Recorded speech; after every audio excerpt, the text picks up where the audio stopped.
Hello, this is Erin, kaibigan mo. Oo, para sa'yo to. Oo, sa'yo na minsan napapagod maging iba't ibang tao sa iba't ibang grupo. Alam ko yung pakiramdam na lagi ka na lang nag-a-adjust. Yung bang parang kailangan mong magpapalit-palit ng iba't ibang maskara. Depende kung sino yung kasama mo. Iba ka dito, iba ka dito, iba ka doon. Diba nga minsan sa barkada, ikaw yung masayahin lang. Bang parang palagi na lang nakatawa, nakangiti. Minsan nagpapatawa ka pa nga eh. Sa classroom naman, minsan ikaw yung tahimik lang. Nakikinig, nag-oobserba. Kung ano yung mga nangyayari sa paligid mo. Diba? Totoo? Minsan nga ginagaya mo pa yung mga katangian na meron sila eh. Binibili mo kung ano yung mga gamit na meron sila. Mapa-lipstick man, make-up, gamit sa school, or kahit sa gadgets or phone case. At nakikibagay kahit ang totoo, ginagawa mo lang naman yun para makasabay sa kanila. Tama, di ba? At kadalasan, nakakalimutan mo na kung sino ka talaga kapag wala kang kailangang gampanan papel. Pero, alam mo, friend, hindi mo naman kailangan laging magbago para magustuhan ng iba. Hindi mo kailangang ipilit ang sarili mo sa mga lugar na hindi ka naman talaga kasya. May mga taong talagang para sa'yo, nung hindi mo kailangan ipaliwanag yung sarili mo at yung nararamdaman mo. Kasi mulat sa umpisa, naiintindihan ka nila. At maiintindihan ka nila kahit tahimik ka na. Naiintindihan nila bago ka pa magsalita o mag-react.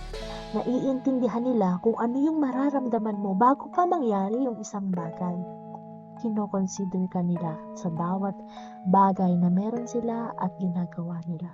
Madalas, nagkakatiwalaan ka pa nila. Kaya, sa ngayon, alam kong mahirap gawin or alam kong minsan, nahihirapan ka na at gusto mo nang makahanap. Saan ba talaga ako? Sino ba talaga yung mga friends ko?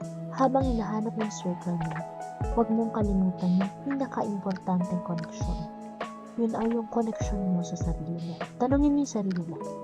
Sino ba talaga ako kapag walang nanonood at nakatingin? Ako ba talaga to? O gusto ko lang ipakita sa kanila yung mga katangian na magugustuhan lang nila? Kasi doon mo naman makikita yung totoo eh.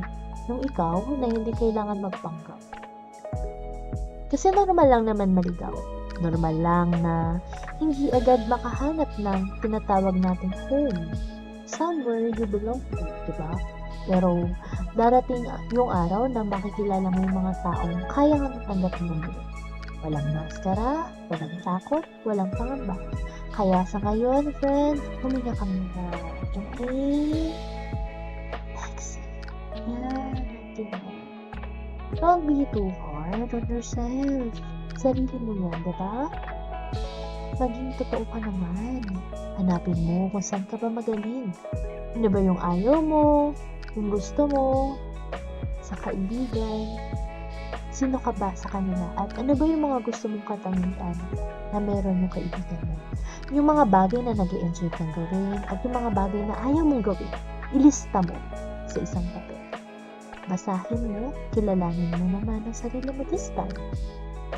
Kasi habang totoo ka, mas lalapit yung mga tao na para sa'yo.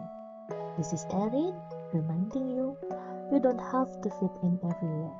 You just need to belong somewhere new.